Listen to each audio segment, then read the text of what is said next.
Hello everyone. तो last class में हमने सर्कल से रिलेटेड कुछ थ्योरम्स पढ़ी थी। बेसिकली वो थ्योरम्स पढ़ी थी जो कोड से रिलेटेड थी, है ना। थ्योरम्स पढ़ी थी जो कोड पे डिपेंड थी या कोड से रिलेटेड थी। उस पे बेस्ड कुछ क्वेश्चंस किए थे, कुछ और क्वेश्चंस करेंगे हम आज। चलिए,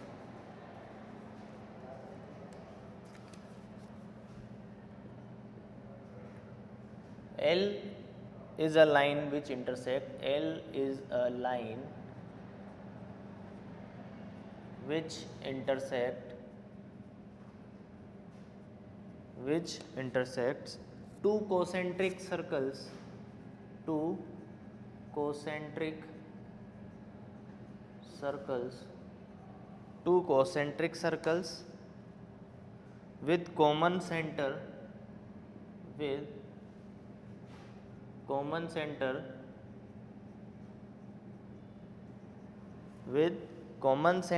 O at A, B, C and D. Prove that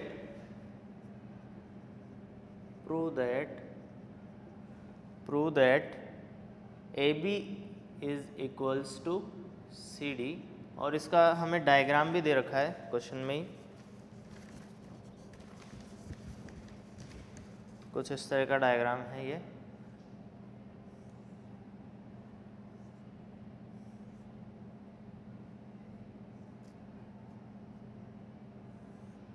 line L है,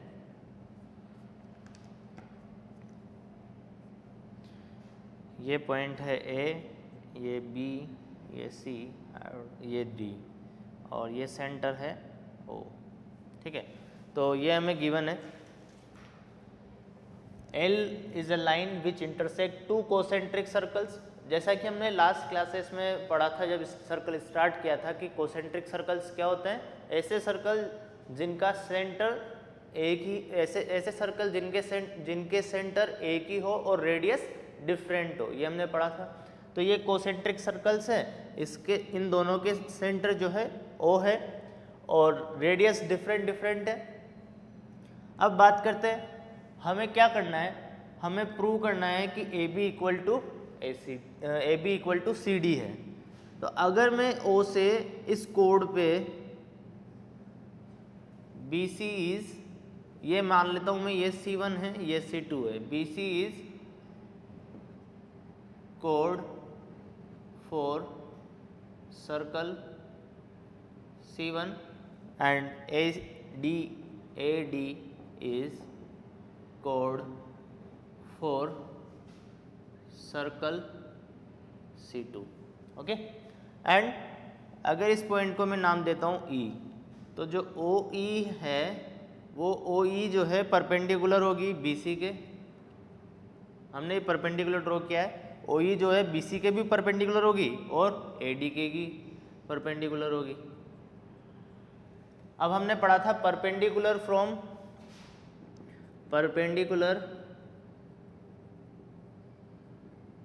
फ्रॉम सेंटर टू कोड बाइसेक्ट्स इट। मतलब कोड पे अगर सेंटर से कोई परपेंडिकुलर ड्रॉ करते हैं तो वो उसको बाइसेक्ट करती है। यानी कि अगर BC पे मैं OE परपेंडिकुलर ड्रॉ करूंगा तो क्या हो जाएगा, ये BE is equal to CE, equation 1। इसके बाद अगर AD पे मैंने OE परपेंडिकुलर ड्रॉ किया है तो क्या आएगा, AE equal to DE, equation 2। अब अगर मैं सब इक्वेशन 2 में से इक्वेशन 1 को सब्ट्रैक्ट कर दूं, इक्वेशन 2 माइनस इक्वेशन 1, तो मुझे क्या मिलेगा, AE minus BE is equals to DE minus CE, ये मिलेगा। अब देखिए इस फिगर में अगर मैं देखता हूं AE में से BE को सब्ट्रैक्ट कर देता हूं तो रिमेनिंग पार्ट जो होगा वो क्या होगा, AB वाला होगा। सेम इसी तरीके से अगर डी ई में से मैं सी ई वाला पार्ट सब्ट्रैक्ट कर देता हूँ तो मुझे क्या मिलेगा, सी डी मिलेगा। तो A B is equal to क्या हो जाएगा, सी डी, और यही हमें प्रूव करना था, तो हो गया ये हेंस प्रूव्ड। ठीक है, चलिए इसके बाद नेक्स्ट क्वेश्चन देखते हैं।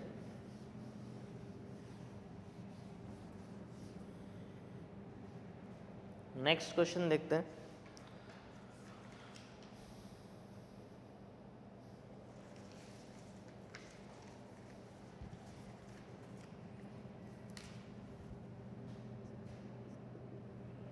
if two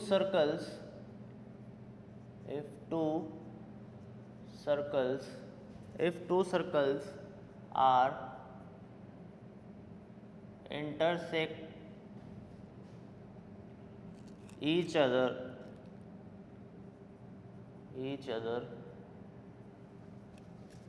prove that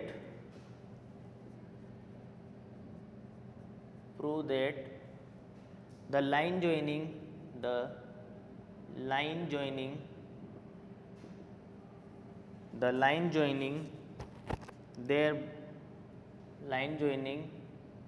their centers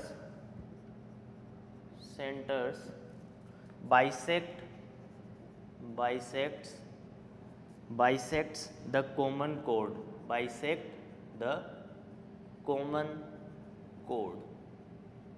इसे भी हम एज ए रिजल्ट याद रख सकते हैं, काफ़ी क्वेश्चन सोल्व होते हैं इस थ्योरम से। If two circles are intersect each other, दो सर्कल है, दोनों जो है इंटरसेक्ट कर रहे हैं एक दूसरे को, तो कुछ इस तरीके से होगा।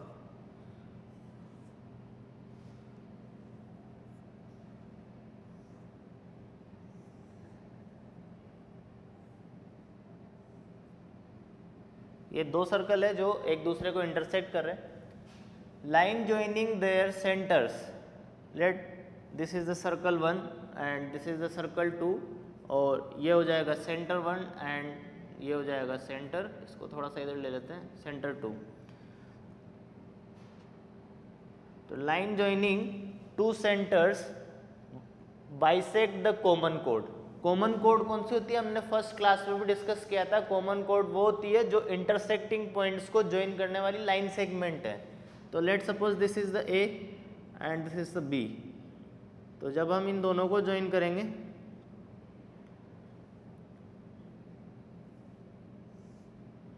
तो ये जो सेंटर्स को मिलाने वाली लाइन है वो इस ए बी को बाइसेक्ट करेगी, हमें ये प्रूव करना है। तो चलिए प्रूव करना है, स्टार्ट करते हैं। गिवन हमें क्या है, गिवन पार्ट लिख लेते हैं। Given to circles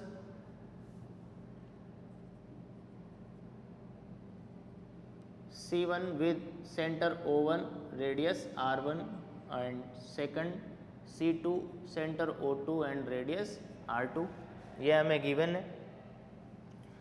with common chord AB। Okay, तो प्रूव क्या करना है, टू प्रूव क्या करना है हमें कि ये जो लाइन है वो इन दोनों को बाइसेक्ट करेगी। Let this point is O, तो हमें प्रूव करना है AO equals to BO, AO equals to BO, ये हमें प्रूव करना है। चलिए कंस्ट्रक्शन कर लेते हैं थोड़ा सा। कंस्ट्रक्शन, इसको ज्वाइन कर देंगे इससे, इसको ज्वाइन कर देंगे इससे, और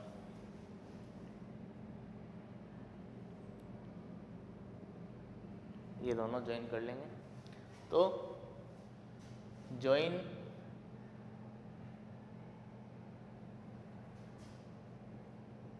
O1 to A and B, similarly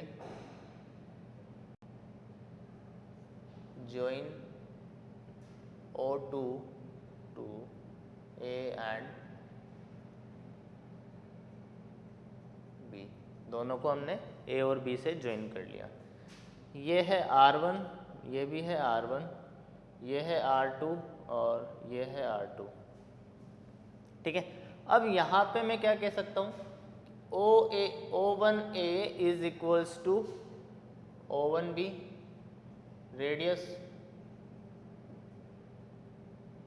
radius of C1। इसी तरीके से O2A equals to O2B radius of C2। अब इससे पहले हमने क्वाड्रिलेटरल चैप्टर पढ़ा था, वहाँ हमने क्या पढ़ा था, अगर two consecutive sides, two adjacent sides, अगर pair of two adjacent side equal है तो वो क्या बन जाएगा, काइट बन जाएगा। तो मैं बोल सकता हूँ OA O1 B O2, so A O1 B O2 is kite. A O1 B O2 ये पूरा जो आपका क्वाड्रिलेटरल फॉर्म हो रहा है, फोर साइडेड है, इसलिए हम इसे क्वाड्रिलेटर बोलेंगे। और ये क्योंकि इनके two pair of adjacent sides equal है तो हम इसको क्या बोल देंगे, ये क्या है, काइट। और हमें काइट की एक प्रॉपर्टी पता है, larger diagonal bisect larger diagonal bisect smaller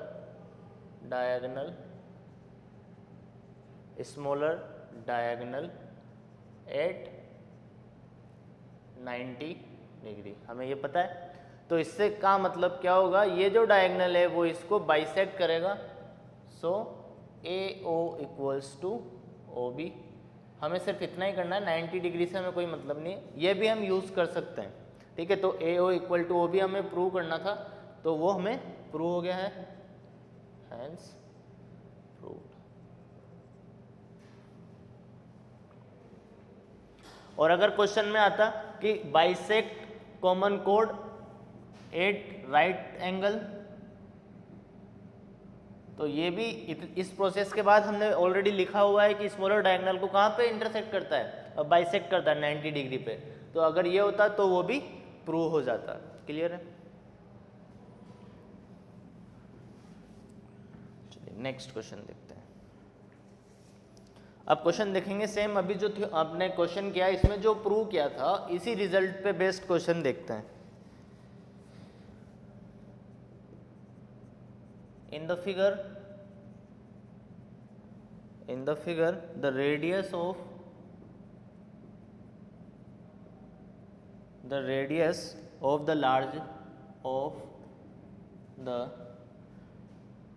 larger circle radius of the larger circle is 2 centimeter and smaller circle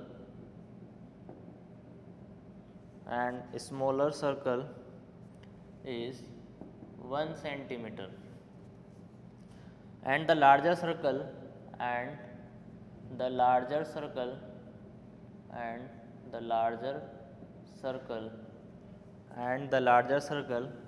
passes through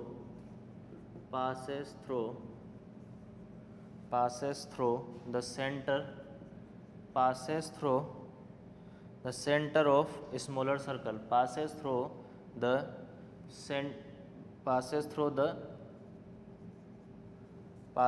the center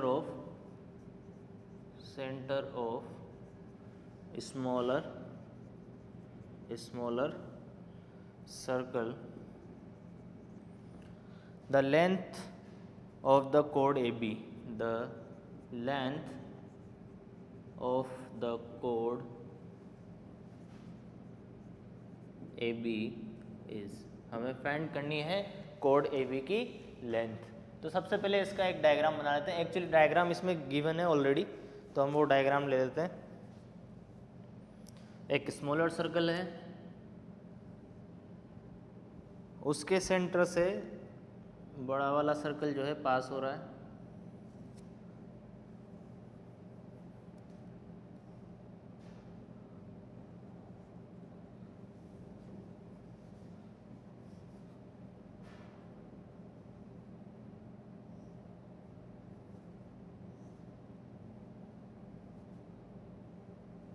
कुछ इस तरह का डायग्राम है।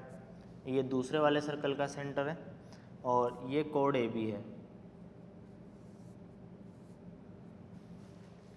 इसकी लेंथ हमें फाइंड करनी है। ये है O1, ये O2। तो हम क्या करेंगे, इन दोनों को ज्वाइन कर लेंगे एक बार। अगर ये दोनों ज्वाइन किए तो हमें पता है कि जो सेंटर्स को ज्वाइन करने वाली लाइन है वो इसको बाइसेक्ट करेगी, ठीक है। तो इसको बाइसेक्ट करेगी और 90 डिग्री पे करेगी, हमें ये भी पता है। ये AB है, लेट दिस इज O। तो हमें ये पता है कि O1 O2 bisects AB at right angle, ये हमने अभी पढ़ा हुआ है। तो ये दोनों इक्वल हो जाएंगे। Let this part is x and this part is x। अब हमें और क्या गिवन है, radius of the larger circle is 2 centimetre. Radius of the larger circle is 2 centimetre, यानी कि O1 O2 इसकी लेंथ कितनी हो जाएगी 2 सेंटीमीटर, क्योंकि इस सेंटर से ये इस सेंटर तक जा रहा है। तो ये जो O2 है वो सरकमफ्रेंस पे है फर्स्ट वाले सर्कल के, तो O1 O2 की लेंथ कितनी आ जाएगी, रेडियस के इक्वल आ जाएगी, ठीक है।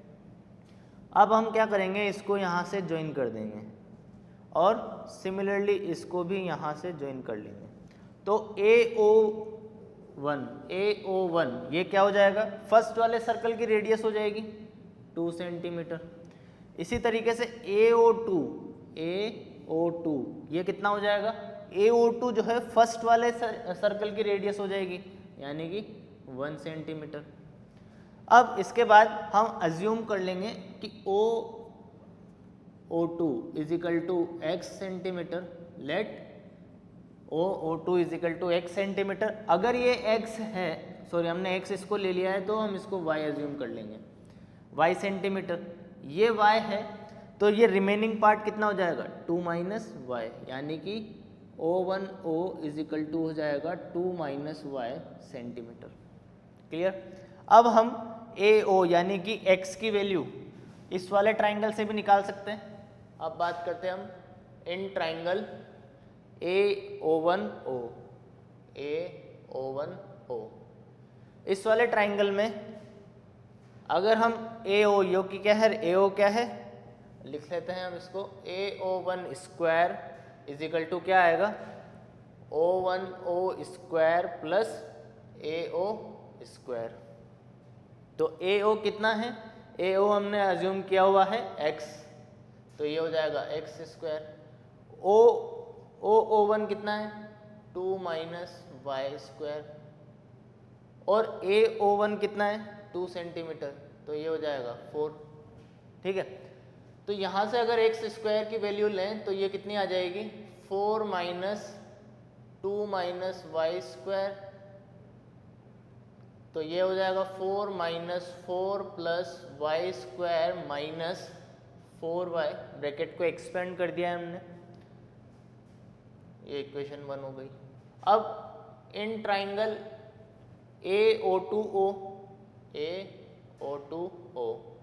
इस वाले ट्राइंगल में भी सिमिलरली हम पाइथागोरस थ्योरम लगा के एक्स स्क्वायर की वैल्यू निकाल लेते हैं। तो एक्स स्क्वायर यहाँ से कितना आएगा, ये है 1, तो 1 माइनस और ये है y, तो y स्क्वायर ये आ जाएगा। सेम पाइथागोरस थ्योरम अप्लाई करके निकाला है, तो ये हो जाएगी इक्वेशन 2। एक्स स्क्वायर की वैल्यू यहाँ से इतनी आई है, एक्स स्क्वायर की वैल्यू यहाँ से इतनी आई है। तो फ्रॉम इक्वेशन 1 एंड 2 ये दोनों वैल्यूज इक्वल होनी चाहिए आपस में। तो हम क्या लिख सकते हैं कि 4 minus y square plus 4y it should be equal to 1 minus y square. तो माइनस वाई स्क्वायर से minus y square cancel out हो जाएगा और 4 से ये 4 कैंसिल आउट हो जाएगा। तो 4y is equal to 1 and y is equal to 1/4। तो y की वैल्यू हमें मिल गई। हमें फाइंड क्या करना है, हमें तो x फाइंड करना है। तो y मिल गई तो हम x फाइंड कर लेंगे। सो फ्रॉम इक्वेशन 2 से ले लेते हैं। X square is equal to क्या होगा, x square is equal to है 1 माइनस वाई स्क्वायर, तो ये हो जाएगा 1 माइनस 1/16 तो ये हो जाएगा 15/16। तो x की वैल्यू कितनी आ जाएगी, x की वैल्यू आ जाएगी √15/16 और इसको हम लिख सकते हैं √15/4। तो x की वैल्यू हमें मिल गई √15/4। हमें किसकी चाहिए, हमें AB की लेंथ चाहिए। तो AB इजिकल टू क्या हो जाएगा, मैं उसके बाद स्पेस नहीं है तो इधर कर रहा हूँ। तो AB इजिकल टू क्या हो जाएगा, AB इजिकल टू है ट्वाइस ऑफ x और x की वैल्यू कितनी मिली है √15/4। तो ये क्या हो जाएगा 2 × √15/4। तो ये बन जाएगा √15/2 सेंटीमीटर। तो ये AB कोड AB की जो कॉमन कोड थी उसकी लेंथ आ गई है। ठीक है, तो ये जो हमने अभी रिजल्ट पढ़ा था उस रिजल्ट को यूज करते हुए क्वेश्चन को सोल्व किया है। क्लियर है? चलिए नेक्स्ट क्वेश्चन देखते हैं।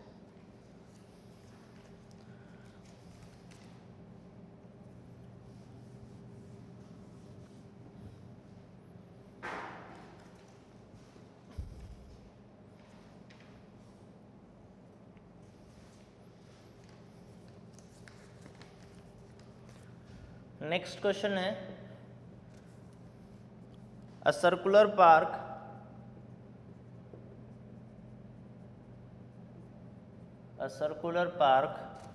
of radius 10 centimeter is situated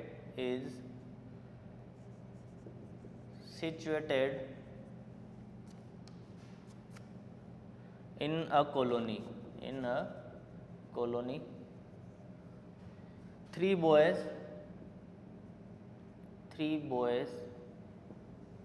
Modi, Trimp and Yogi are sitting at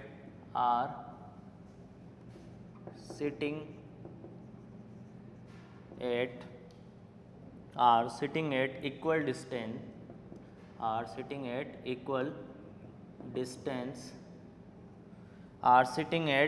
distance on its boundary,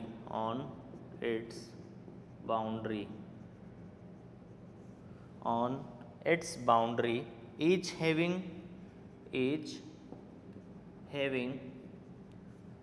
having a toy telephone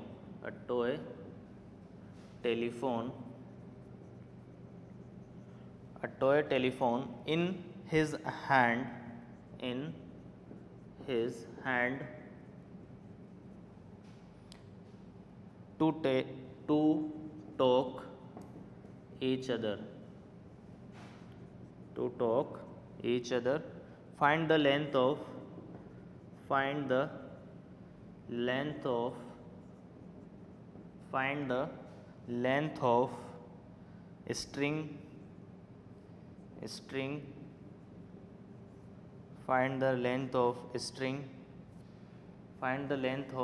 string of each phone. तो चलिए सबसे पहले तो इसका डायग्राम बनाने की कोशिश करेंगे। अ सर्कुलर पार्क, तो एक सर्कल बना लेंगे। ये एक सर्कुलर पार्क है। रेडियस दे रखी है सर्कुलर पार्क की 10 centimetre. Is situated in a colony, मतलब किसी कॉलोनी में है एक circular park. 3 boys Modi, Trump and Yogi are sitting at a equal distance on its boundary. Let suppose कि यहाँ पे ये मोदी है और यहाँ पे ये ट्रम्प है और यहाँ पे योगी है।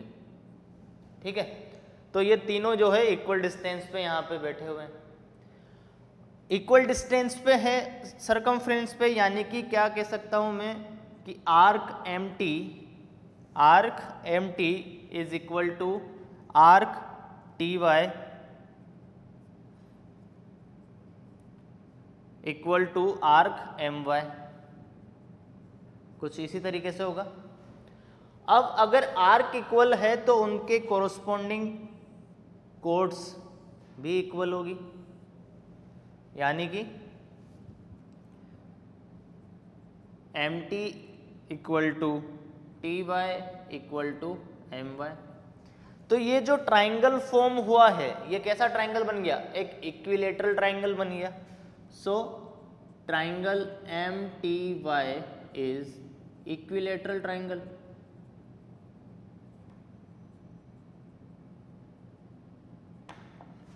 अगर ये इक्विलेटरल ट्राइंगल है और रेडियस हमें पता है, अगर मैं इन सबको ज्वाइन करूं तो ये रेडियस हमें पता है 10 सेंटीमीटर है। हमें फाइंड क्या करना है? हमें स्ट्रिंग की लेंथ मतलब MTTY और MY ये फाइंड करनी है। तो इक्विलेटरल ट्राइंगल में हमें एक चीज पता है कि इन इक्विलेटरल ट्राइंगल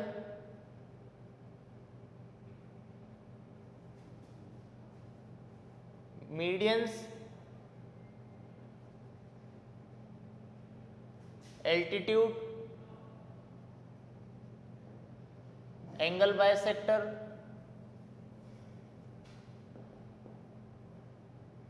और परपेंडिकुलर बाइसेक्टर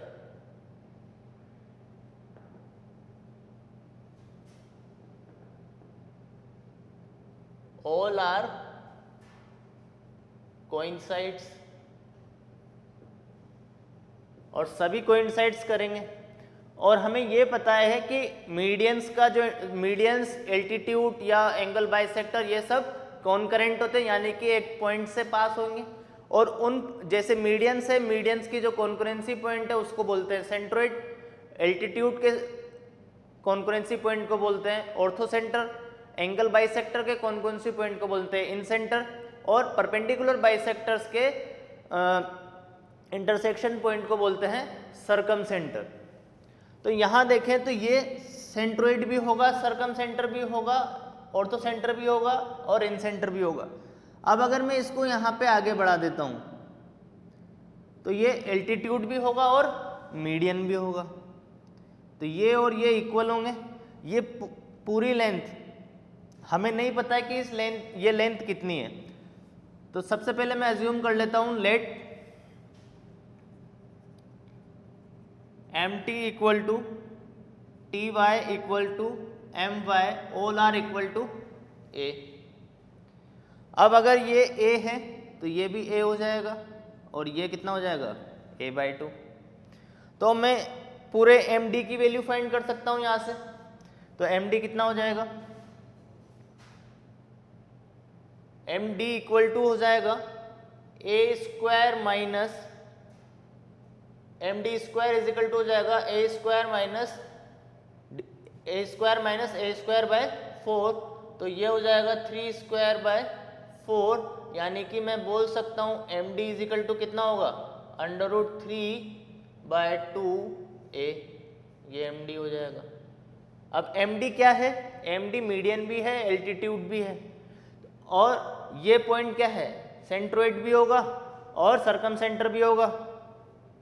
तो अगर मैं इस पॉइंट को O लेता हूं, O इज सेंट्रोइड और circumcentre, incentre, orthocentre for this triangle. ठीक है, इस वाले ट्राइंगल के लिए O सब कुछ है, क्योंकि ये इक्विलेटरल ट्राइंगल है तो सारे जो सेंटर्स होंगे वो कोइंसाइड करते हैं। और हमें पता है O जो है O डिवाइड्स, क्योंकि सेंट्रोइड जो है वो मीडियन को 2:1 में डिवाइड करता है। ठीक है, O डिवाइड्स MD इन 2:1। 2:1 में ये इसको डिवाइड करेगा। तो OD इक्वल टू कितना आ जाएगा? OD इक्वल टू आ जाएगा 1/3 मल्टीप्लाई बाय MD, और ये कितना हो जाएगा 1/3। MD की लेंथ कितनी है? √3/2A। तो ये क्या बन जाएगा? √3 हो जाएगा ये। तो ये बन जाएगा A/√3 × 2 सेंटीमीटर। तो MD की लेंथ हमें मिल गई, OD की लेंथ हमें मिल गई। अब अगर इस ट्राइंगल में बात की जाए तो इस वाले ट्राइंगल में अगेन मैं पाइथागोरस थ्योरम लगा सकता हूँ, क्योंकि मुझे ये पता है, ये पता है और ये भी पता है। तो चलिए मैं एक क्वेश्चन रब कर देता हूं।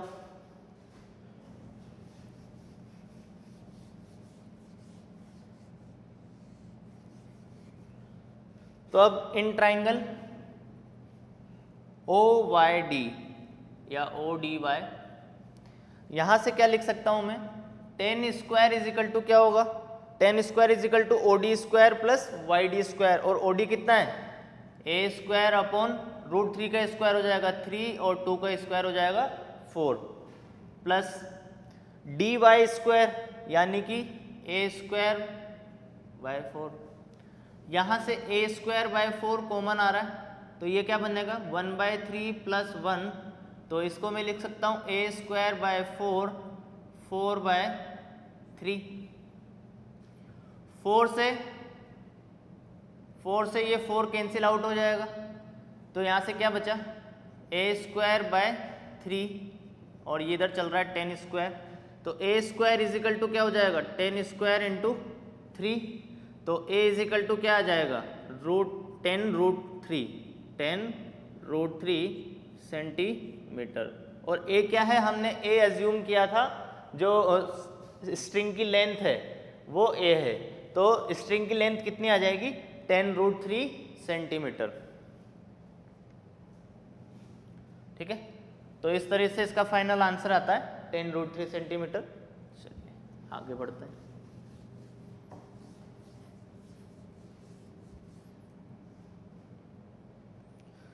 चलिए अब एक और थ्योरम पढ़ेंगे हम कोड से रिलेटेड।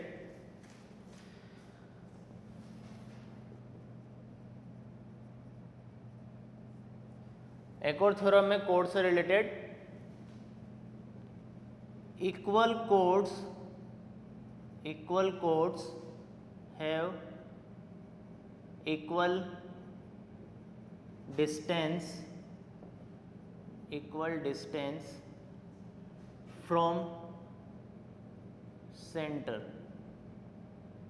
जब भी डिस्टेंस की बात आती है किसी भी कोड से सेंटर की या किसी की भी, तो हम परपेंडिकुलर डिस्टेंस की बात कर रहे हैं। तो इक्वल कोड से अगर, तो उनकी सेंटर से डिस्टेंस भी इक्वल होगी, तो इसी को प्रूव कर लेते हैं। गिवन है इन अ सर्कल 2 इक्वल कोड्स, एक सर्कल बना लेते हैं पहले,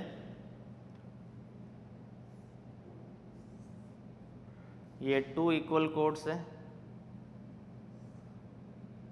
ये सेंटर है, नाम दे देते हैं इनको A, B, C और D।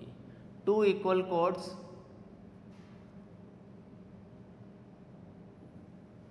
AB एंड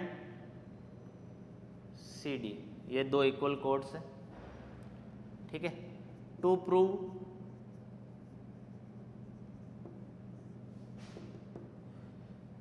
डिस्टेंस हम ले लेते हैं, ये परपेंडिकुलर डिस्टेंस, ये O है, ये ले लेते हैं अपन L और ये ले लेते हैं M। तो हमें प्रूव क्या करना है, OL is equal to OM। ठीक है, और OL जो है परपेंडिकुलर है AB पे और OM जो है परपेंडिकुलर है CD के, क्योंकि हमें परपेंडिकुलर डिस्टेंस ही लेनी है। डिस्टेंस जब भी बात होगी परपेंडिकुलर डिस्टेंस, क्योंकि शॉर्टेस्ट डिस्टेंस वो होती है, तो हमें यहाँ से प्रूव करना है। तो आप कंस्ट्रक्शन कर लेते हैं। कंस्ट्रक्शन में हम OB को मिला देंगे और OD को मिला देंगे, तो हम लिख लेते हैं join O to B and join O to D। ठीक है, O और B को ज्वाइन कर लिया है और O और D को ज्वाइन कर लिया है। चलिए प्रूफ स्टार्ट करते हैं।